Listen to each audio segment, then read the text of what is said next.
예, 오늘 말씀은 창세기 11장입니다. 창세기 11장 바벨탑 사건과 아브라함의 족보라는 제목입니다.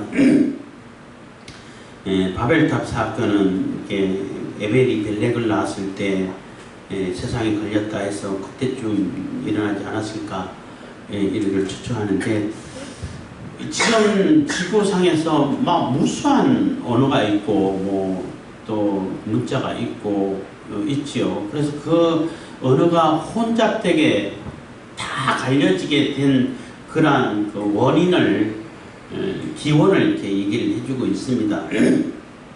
처음에는 아담의 후예로부터 나와서 뭐 발음 여기서 이제 온 땅에 구음이 하나요. 구음이라는 얘기는 굳이 이제 뭐 구분을 하자면 구음과 언어를 구분하자면은 발음을 얘기하는 거겠죠. 소리에 주안점이 있는 것이 구음이라 말할 수 있고 발음이라고 말할 수 있죠.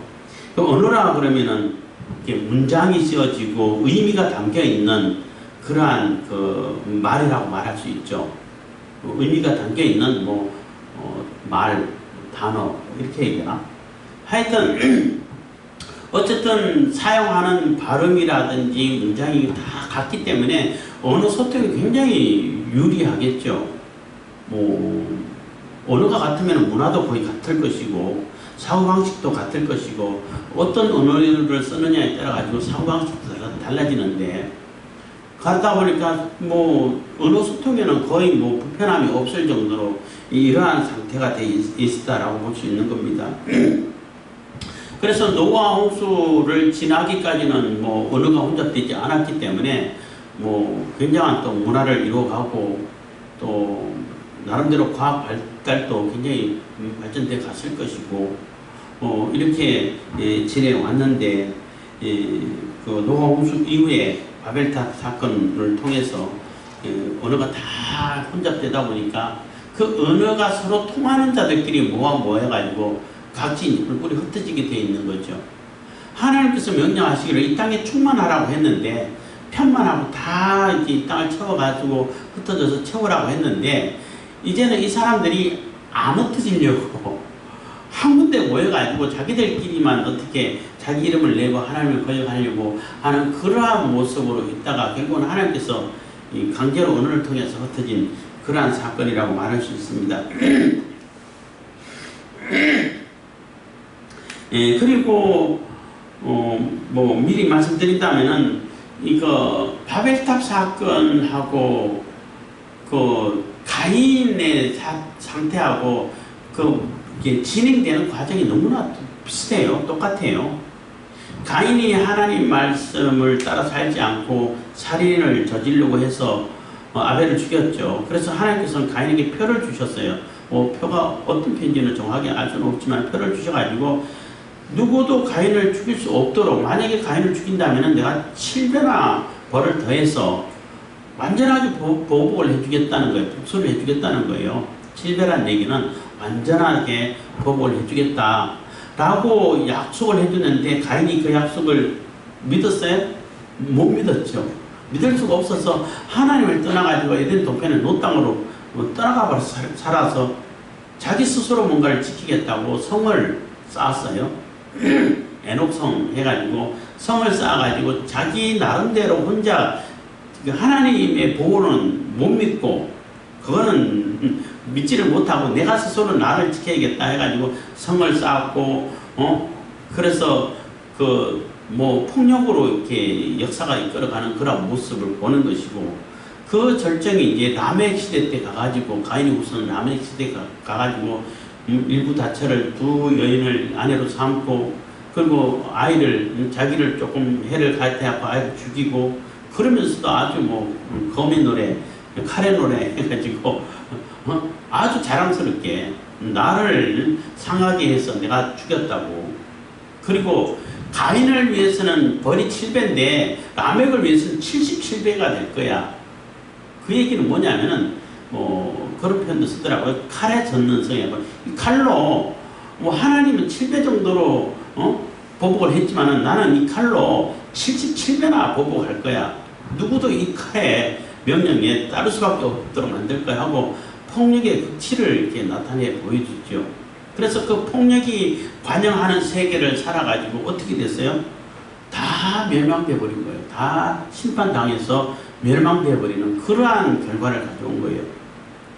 그래서 노아 홍수가 있었고 다 멸절되고 이제 노아와 노아 후손을 통해 가지고 노아 세 자녀를 통해 가지고 이 땅에 또 이렇게 인류가 이제 퍼져가고 있는데 하나님께서는 노아가 하나님께 번제를 드리고 제사를 드리면서 노아에게 준 약속이 있잖아요. 무지개 언약이 있다고.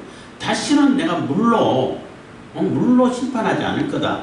너희들은 처음부터 악한데 그 악함을 따라가지고 일일이 다 심판하면 사람은 남을 존재가 없죠. 그렇기 때문에 물로 다시는 심판하지 않을 것이다 하고 그 표로 무지개를 주셨는데 이 사람들은 그 무지개를 못 믿는 거예요. 그 약속을 못 믿는 거예요. 똑같아. 못 믿어서 그럼 우리가 우리 나름대로 뭔가를 이렇게 만들어서 자구책을 강구하자 해가지고 신할 토지에 성을 건설하고 거기 높은 데를 쌓아서 탑을 쌓아가지고 바벨탑 쌓아가지고 저 하늘에 닿게 하자는 거예요. 근데 생각해보세요. 너무 어리석고 우습지 않나요? 저 산꼭대기에 가가지고 제일 높은 산꼭대기에 가지고 거기서 높이 대를 쌓아도 그 홍수나면 그거 온전하겠습니까? 금방 그냥 순식간에 무너져 버릴 수밖에 없는 그런 상태가 되는데 그 평지에다가 높이 쌓아놓으면은 그 하나님께 심판하실 때 물로 심판한다 하신다 하더라도 물로 안 한다고 하셨지만은 그들은 또 물이 홍수가 날까봐 그래서 그 노아 시대 그리고 노아 홍수 이후의 시대 때는 주로 사람들이 또 큰 산으로 많이가 살게 되고 또 물이 찰까 이런 모습을 이렇게 많이 고대 문명을 연구하는 분들이 그런 얘기를 하는 걸 들었는데 좀 높은 곳에서 지내려고 했다고 해요. 그래서 높은 곳에서 낮은 곳으로 내려와가지고 문명을 전하고 이런 얘기를 들었는데 근데 그 아무리 높고 크고 그래서 지금 그 중동 그쪽 지역에 그 바벨론 있던 그 지역이 지브라트라 해가지고 굉장히 큰 탑처럼 하다가 중간에 멈춰지는 이런 것이 여러 개 발견된다는 거예요. 그건지는 모르겠지만은 그런 모양으로 어떤 지으려고 하지 않았을까 이런 생각도 하는데 어쨌든 그렇게 지었다 하더라도 그게 하나님이 심판하실 때 그게 무슨 도움이 돼요? 지진이라도 한번 땅을 조금만 흔들어 버리면은 그냥 툭 쓰러져 버릴 텐데 그게 무슨 자기 인간의 구원에 조금 티끌 만큼이라도 도움이 되냐는 거죠. 안 된다는 거지. 그러니까 그렇게 어리석은 그런 일을 하는 데 있어서도 막을 방법이 없다는 거예요. 그대로 내버려 두면 저 어리석은 짓을 끝까지 한다는 거지. 그래서 이제 이 언어를 혼잡게 해가지고 못하게 막으셨는데 하나님께서는 똑같이 하나님 약속도 못 믿고 또 악을 그대로 이렇게 악한 모습으로 그 폭력의 모습으로 이 인류가 퍼져나가고 그래서 이 또 악이 또 이 관양 가득 차가는 그러한 세상을 만들어 가는 데 있어서 하나님께서는 똑같이 홍수로 멸망시키지 않고 심판하지 않으시고 다른 방법을 택하셨다는 거죠. 노아 시대, 노아 홍수 이전에는 인간 스스로 뭔가를 이렇게 돌아올 수 있는 길을 열어주시려고 심지어는 셋이라는 그러한 또 다른 아들을 통해 가지고 하나님이 택한 그러한 계보를 통해 가지고 뭔가를 기대를 하고 있었지만은 인간적인 입장에서 생각하는 거예요. 기대를 하고 있었지만은 인간 스스로 뭔가를 이렇게 의로워질 수 있는 방법이 없다는 거예요. 계속 더 악해질 뿐이고 하나님의 계보, 하나님의 택한 계보라 할 수 있는 셋의 계보조차도 다 타락해가지고 세상으로 그냥 나가버리는 그런 상태가 되고 결국에는 다 멸절당하는 심판당하는 그런 결과밖에 안 가져온다는 거죠. 그러면은 노홍수 이후에라고 해가지고 뭐 달라질 게 있냐는 거죠. 안 달라진다는 거죠. 똑같잖아. 가인이 한 모습이랑 이 노아 후손이 한 모습이랑 똑같아요. 그래서 하나님이 하시겠다는 거예요. 인간에게 맡기지 않고 하나님이 하시겠다는 거예요. 하나님이 하나님 방법대로 하시겠다고 해가지고 아브라함을 택하시는 거예요. 아브라함을 택해가지고 메시아를 보내서 인류를 구원하시고자 하는 그 계획을 실행해 가시겠다는 겁니다. 그래서 이제 아브라함의 족보를 다시 이제 언급하고 있는 그러한 장이 11장인 것입니다. 1절 온 땅의 구음이 하나요 언어가 하나였더라. 그래서 이렇게 발음도 또 언어 이렇게 문장을 만들어가는 문맥도 뭐 단어도 이건 다 똑같다는 거죠. 그래서 굉장히 소통이 잘 됐는데 이 소통이 흩어져 버린 그 다음에 다시 이제 하나가 되는 그런 사건이 있었어요. 그 오순절 때 성령 강림 사건 이후에 분명히 제자들은 갈릴리 말로 했겠죠. 이렇게 갈릴리 말로 이렇게 복음을 전했는데 듣는 거는 다 자기가 태어나서 자란 그 언어로 다 듣게 됐어요. 그러니까 언어가 하나가 되고 소통이 완전히 이루어지는 그런 모습을 보여줬죠. 그래서 성령 안에서 하나님 안에서는 다 이렇게 한 언어로 소통이 되는 언어가 다시 통합되는 그러한 사건을 이렇게 샘플로 이렇게 보여지는 모습이라고 볼 수 있는 겁니다. 그래서 우리가 예수님 재림하신 이후에 새하늘과 새 땅에 갔을 때는 거기는 뭐 언어의 혼잡이 물론 없죠. 같은 언어, 같은 구음으로 발음하게 될 것입니다. 2절입니다. 이에 그들이 동방으로 옮기다가 신할 평지를 만나 거기 가고 동방으로 자꾸 동방으로 이렇게 하는데 동쪽이 해가 뜨는 곳이잖아.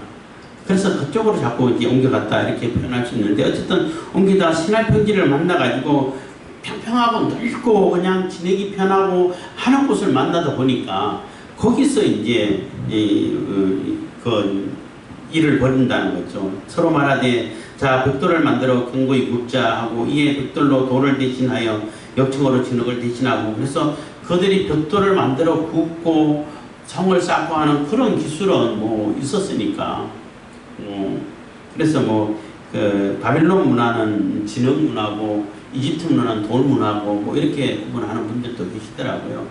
진흙 문화가 훨씬 더 오래됐죠. 쉬우니까. 진흙을 만들어서 구워가지고 벽돌로 만드는 것이 훨씬 쉬우니까 돌은 엄청나게 크잖아요. 깎고 하면 더 힘들죠. 어쨌든 간에 뭐 그래서 그 어떤 지역인 바빌론 그쪽 지역에는 뭐 이게 구렁이 있으면은 고고학자들이 조금 파본데 파가지고 수직으로 들어가면은 그 층마다 시대가 다른 그러한 마을 흔적이 그러니까 유물들이 나온다는 거예요. 하여튼 그렇게 대신해서 또 4절 또 말하되 자 성과 대를 쌓아 대 꼭대기를 하늘에 닿게 하여 우리 이름을 내고 온 지면에 흩어짐을 면하자 했더니 하나님께서는 온 지면에 충만하라고 그랬는데 이제 흩어짐을 면하자 우리끼리 똘똘 뭉치자 이렇게 해가지고 높이 쌓아가지고 그 높이에다 누구 이름을 내자고 우리 이름을 내자고 그러니까 인간 자기들의 어떤 방법을 통해 가지고 뭐 이렇게 구원받을 수 있는 그러니까 재앙이 와도 면할 수 있는 그러한 방법을 이렇게 강구를 하자는 거예요. 근데 우리가 볼 때 사람들 볼 때 그게 뭐 티끌만큼이라도 도움 되나요? 더 높이 쌓아가지고 뭐 에베레스트 산보다도 더 높이 쌓았다 할지라도 거기 올라가 있으면은 그 심판을 면할 수 있습니까? 조금만 흔들어 버리면은 그냥 더 심한 충격을 받고 재앙을 맞을 텐데. 그러니까 인간적인 방법으로는 구원을 이룰 수 있는 방법이 없다는 거죠. 없고 또 자기 나름대로 뭔가 있다고 열심히 하는데 그게 우리가 볼 때는 너무나 어리석고 하찮은 일이고 아무런 도움이 안 되는 일이라는 거예요. 그렇잖아요.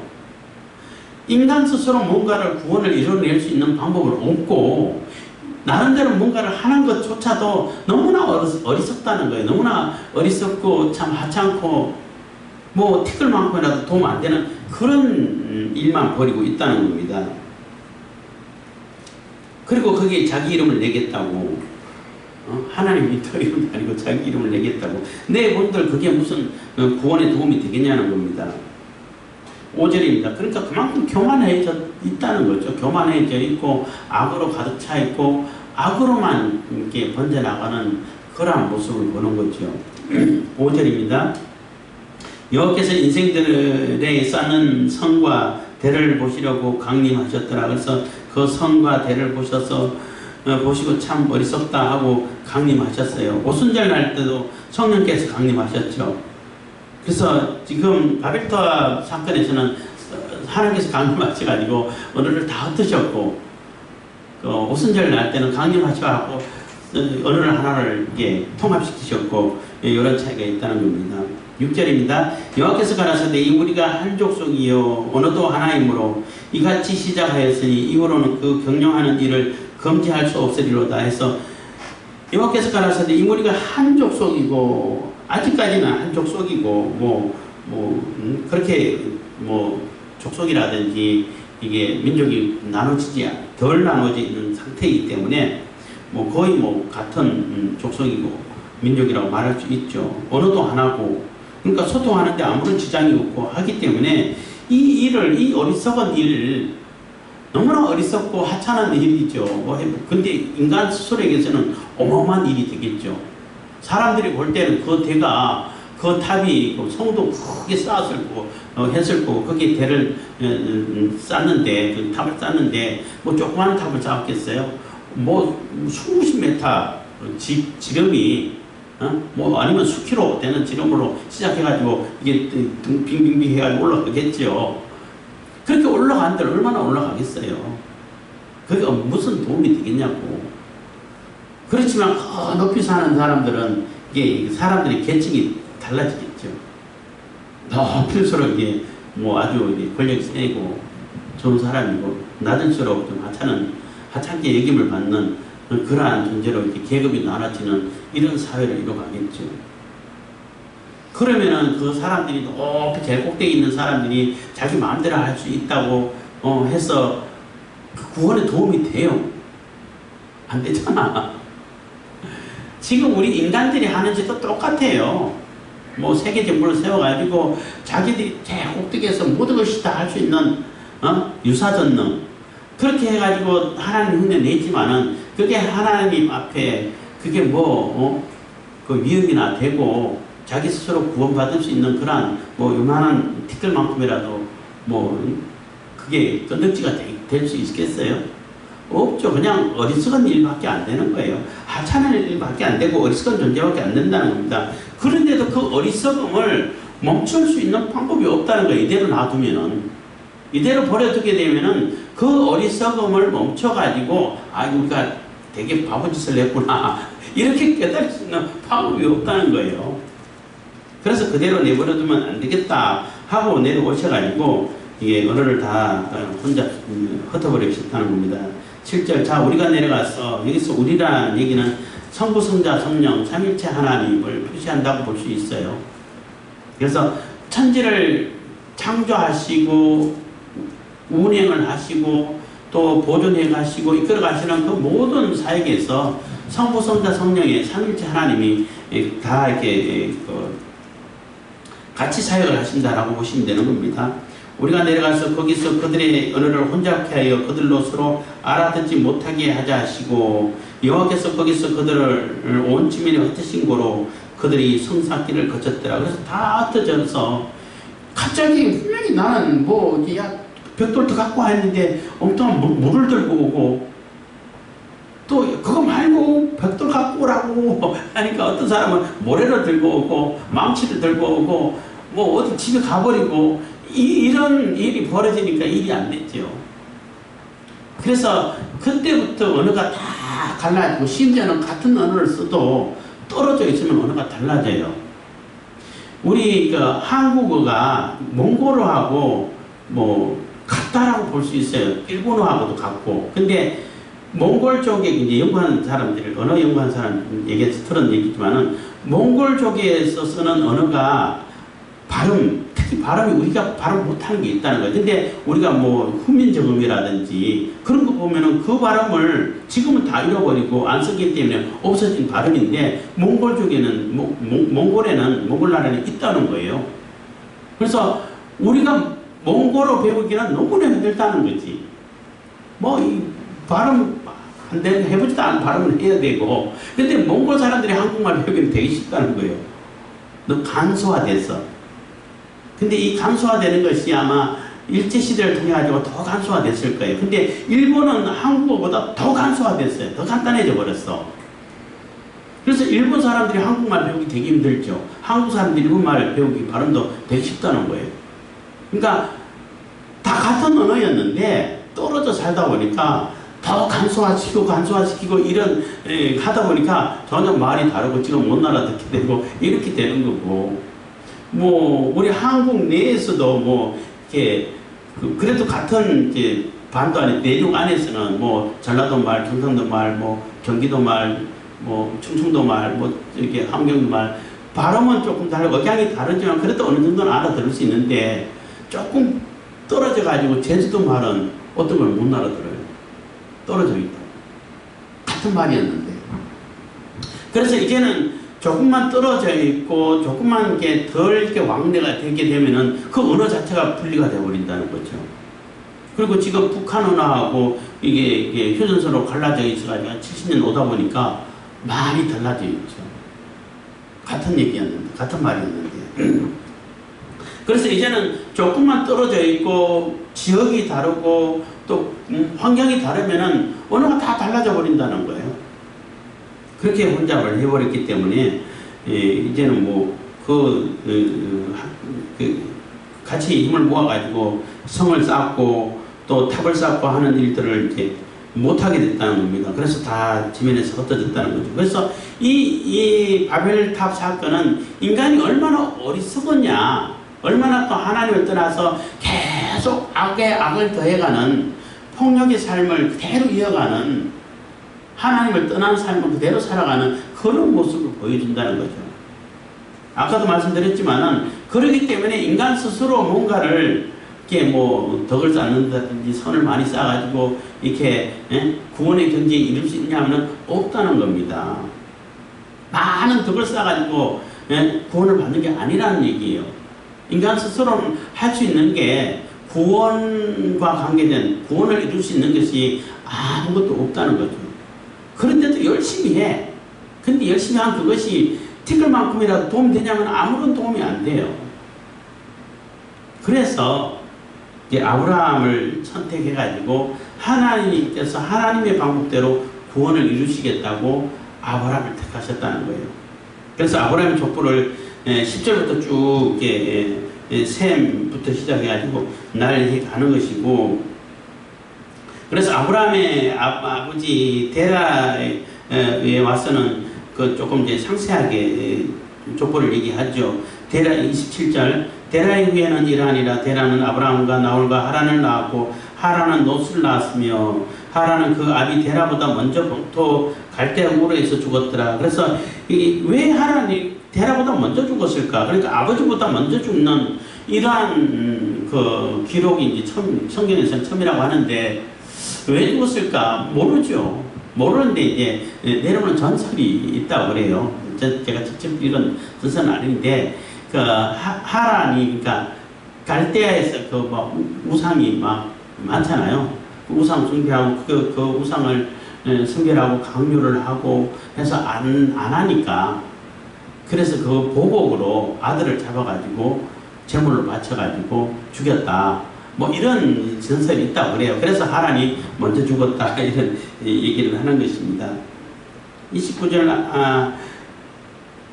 아브라함과 나홀이 장가 들었으니 아브라함의 아내 이름은 사레며 나홀의 아내 이름은 밀가니 하란의 딸이요 하란은 밀가의 아비며 또 이스가의 아비더라.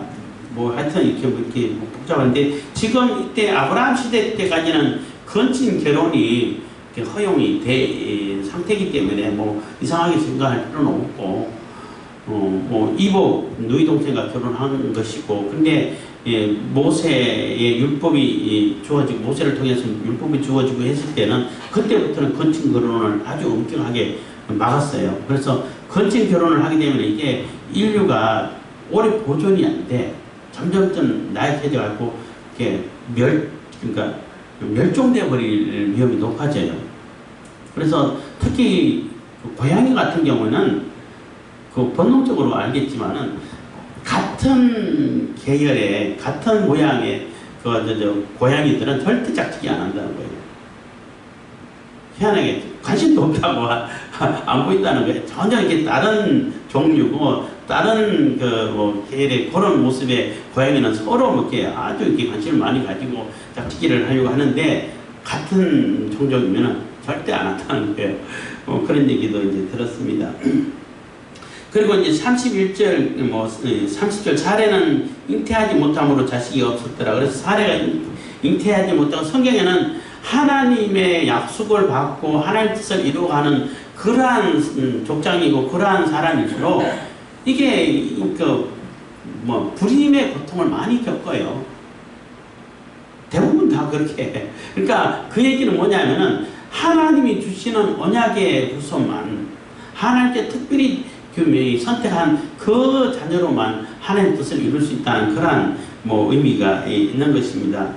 그리고 데라가 31절 데라가 그 아들 아브라함과 하란의 아들 그 손자 롯과 그 자부 아브라함의 아내 사레를 데리고 갈대 우르에 있었더나 가나안 땅으로 가고자 하더니 하란에 이르러 거기 거하였으며 그래서 데라가 그 자기 자식들을 데리고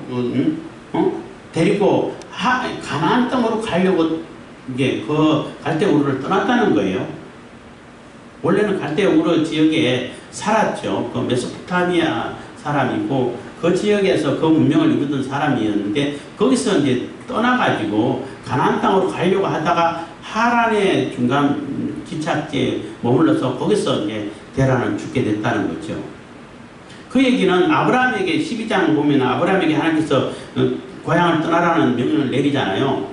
그 명령을 받고 아브라함 받고 아마 갈대우르에서 아버지 다 이렇게 같이 그 일가족이 다 떠나지 않았을까 이런 생각을 하게 되는 겁니다. 그래서 하란에 머물렀고 하란에서 다시 또 아버지 집을 떠나서 가나안 땅으로 이렇게 원래 가려고 했던 가나안 땅으로 가게 되는 그러한 아브라함의 모습을 이렇게 보여지고 이제는 창세기가 전체 전 지구 인구 지구에서 인류에서 이제 점점점 노아에서 셈, 함, 야벳으로 거기서 또 셈을 해가지고 점점점 아브라함으로 좁혀가는 그러한 모습을 보이잖아요. 족보가 그게 언약의 역사인데 그래서 아브라함을 통해 가지고 하나님께서 구속의 역사를 예수 그리스도까지 구속의 역사를 이루는 그 과정을 이렇게 장황하다 했잖아요. 이렇게 이뤄가는 모습을 보여주고 있는 것이죠. 그래서 이제는 그러니까 홍수가 지난 이후에는 하나님이 구원을 이루시겠다는 거예요. 그것을 이제 실천해가는 모습을 이렇게 족보를 통해 가지고 보여주고 있는 것입니다. 그래서 그 구원은 하나님께서 우리에게 주신 선물이고 하나님께서 우리에게 이루어 주시는 것이지 인간 스스로는 구원받을 수 있는 길이 없다는 겁니다. 아무리 심판을 경험해도 또 똑같이 하나님을 못 믿고 자기 스스로 뭔가를 이루려고 노력하지만은 그 노력은 너무나 하찮고 너무나 어리석고 아무런 구원에는 아무런 도움이 되지 않는 그러한 모습밖에 안 된다는 겁니다. 그래서 우리 인간이 뭔가를 구원을 이룰 수 있다라는 말 자체가 사실은 너무나 어이없고 그 말도 안 되는 얘기라는 거예요. 하나님께 주신 은혜로 구원을 이룰 수 있는 것이고 그 은혜를 받아서 구원된 백성이기 때문에 하나님의 뜻을 받들어서 살아가야 된다는 거죠. 그게 이제 윤리고 도덕이고 또 온전한 사회를 이루어가는 그러한 모습이 되는 겁니다. 그래서 그러한 개념을 가지고 관점을 가지고 우리가 성경을 읽고 삶을 살아갈 때에 온전한 사회가 되고 복지사회가 될 것이라고 생각되는 것입니다. 기도하겠습니다. 사랑해 주신 감사합니다. 이 시간에도 은혜와 굴